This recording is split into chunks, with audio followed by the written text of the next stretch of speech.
Bonjour, bienvenue à l'O10. Comment sortir de la crise du Covid de 2020? C'est-à-dire qu'il va nous falloir inventer un monde nouveau. Comment y parvenir? Déjà, quel est le problème? Évidemment, 2020, crise économique, crise sociale, crise sanitaire, mais qui vient s'ajouter à de multiples phénomènes. Épuisement des matières premières, affaissement de la biodiversité, élévation des pollutions de l'air, des eaux, des sols, réchauffement climatique, grimpée des eaux, explosion démographique, envol des déficits publics, les bulles financières à répétition, la transition digitale, l'éclatement médiatique, tout ça vient générer des entorses démocratiques aux États-Unis, au Brésil, au Venezuela. On a même vu le Brexit en Europe et en France, les Gilets jaunes, grosse entorse, et puis des conflits armés en grande quantité un peu partout dans la société mondiale. Ça veut dire que nous sommes tous submergés par la complexité. Il y a une crise de confiance générale qui s'est installée parce qu'on voit que personne n'est en situation de gérer l'ensemble de ces problèmes. Cette crise de confiance, elle est à la fois sociétale, professionnelle et relationnelle.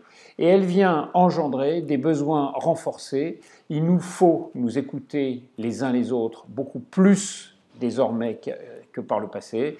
Il nous faut nous impliquer dans le collectif et imaginer des solutions ensemble.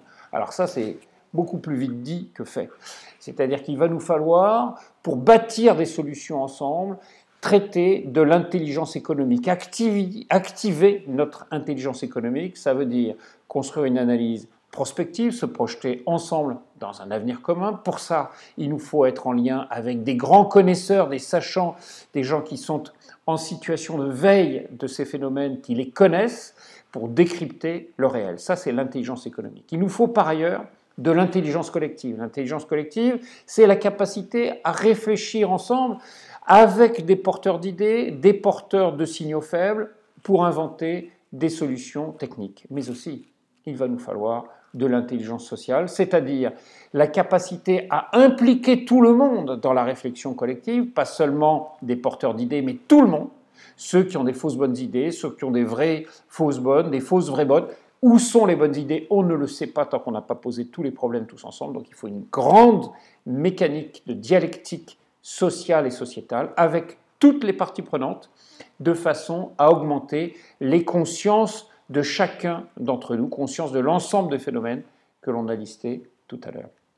Donc ça veut dire qu'évidemment, ces trois types de compétences, intelligence économique, intelligence collective, intelligence sociale, ont des effets différents et complémentaires, supposent d'impliquer des acteurs différents et complémentaires et supposent des méthodes. Et en fait, l'enjeu principal, c'est l'intelligence sociale, parce que si on construit l'intelligence sociale, alors évidemment, il va nous falloir impliquer les sachants, connaisseurs des phénomènes, les porteurs d'idées, tout le monde, et de façon à faire que chacun puisse réfléchir à toutes ces idées pour les comparer les unes aux autres et être capable de prendre des décisions pour soi-même, pour la société, pour l'entreprise dans laquelle nous sommes impliqués. Et donc en fait, l'Odyssée, qu'est-ce que c'est? L'Odyssée, c'est la capacité à se connaître soi-même. Vous savez, c'est ce qui est indiqué sur le frontispice du temple d'Apollon à Delphes, Gnóthicéoton en Grèce, connais-toi toi-même et tu connaîtras le monde et les dieux. Et donc, de cette façon-là, on va pouvoir développer une compréhension et un développement de chaque personne, de chaque entreprise, de la société en général et de la planète, évidemment, dans laquelle nous sommes impliqués en tant que terriens. Donc ces deux éléments sont évidemment étroitement liés. Comment distribuer la parole à grande échelle? C'est ça le sujet. Et donc il nous faut structurer un moteur à 4 temps renouvelables, à l'infini, à l'envi en tout cas. Premier temps, c'est le temps de la préparation. Il faut construire une démarche. Ensuite, on peut, quand on a préparé la démarche, la lancer en engageant les énergies. Quand elle est lancée, elle a pour objet d'organiser un grand dialogue avec toutes les parties prenantes pour irriguer en continu l'ensemble des publics du corps social dans lequel nous voulons organiser ce dialogue. Et arrive un moment où on peut faire un point d'étape et communiquer pour agréger l'ensemble des informations recueillies, l'ensemble des propositions à formuler aux acteurs 360 degrés, c'est-à-dire à la diversité des statuts impliqués en partageant les conclusions avec tout le monde. Donc ça veut dire que dans un territoire ou dans une organisation, il faut commencer par créer une forme de comité de coordination, poser des diagnostics, chercher les propositions, identifier les acteurs qui vont pouvoir participer aux différentes phases ultérieures. Ensuite, il faut créer un comité de pilotage avec des partenaires, construire un mécanisme événementiel, commencer à communiquer sur le fait qu'il va falloir dialoguer.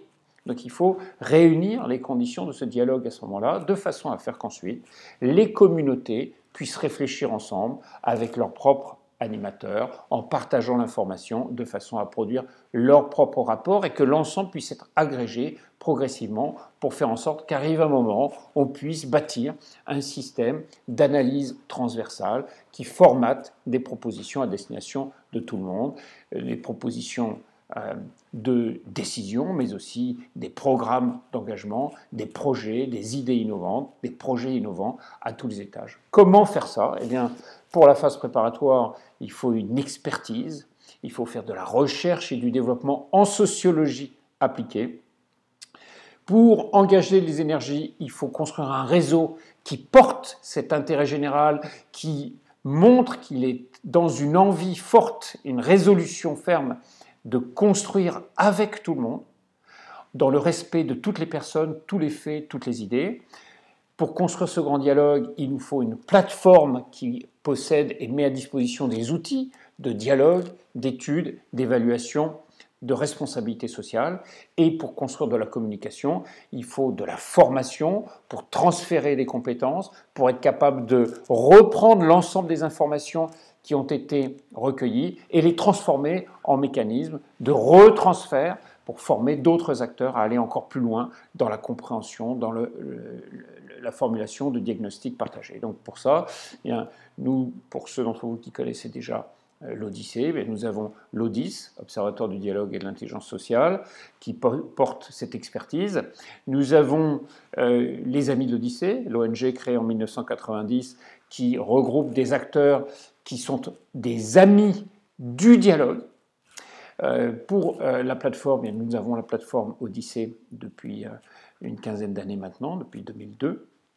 Et puis la formation est portée par l'Institut du dialogue. Donc 4 supports pour 4 partenaires, 4 types d'acteurs, 4 instances qui sont installées à l'intérieur d'une organisation, d'un territoire pour construire un processus en 4 phases, mais qui est en fait une démarche unique, un moteur à 4 temps, encore une fois, que l'on peut redéployer en continu. Et en fait, quand on construit ça, alors on va pouvoir former au bout d'un moment, des états généraux qui vont donner la parole à des publics différents. Alors par exemple, des publics externes, quand on est une entreprise, ce sont des actionnaires, des partenaires, des fournisseurs, des clients, des consommateurs.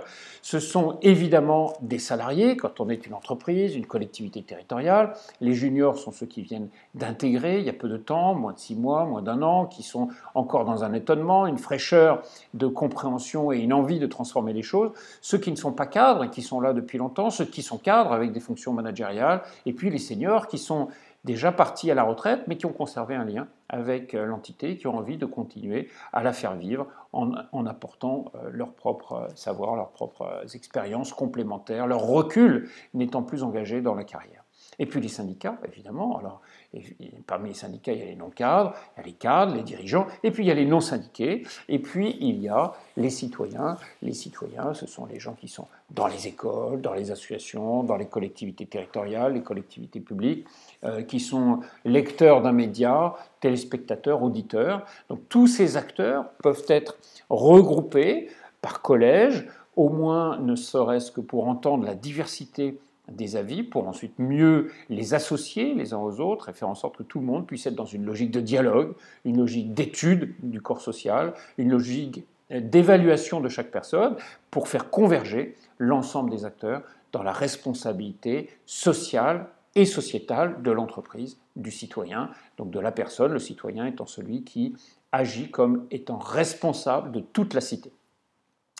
Alors, en fait, nous sommes à un carrefour, vous êtes à un carrefour, chacun de nous se trouve à un carrefour, entre un mécanisme qui est une dictature, qui consiste en fait C'est simple, la dictature en un mécanisme de décision plus concentré en un plus petit nombre de mains, ou un mécanisme de démocratie avec une capacité de réflexion collective plus ouverte, mieux organisée, qui implique plus de personnes, qui inclut plus d'informations à l'intérieur d'un même processus. Alors évidemment, la différence, qu'est-ce que c'est? En termes de temps, il faut plus de temps pour organiser la réflexion collective. Ça, c'est une faiblesse des mécanismes démocratiques, mais par ailleurs, il y a de nombreuses forces.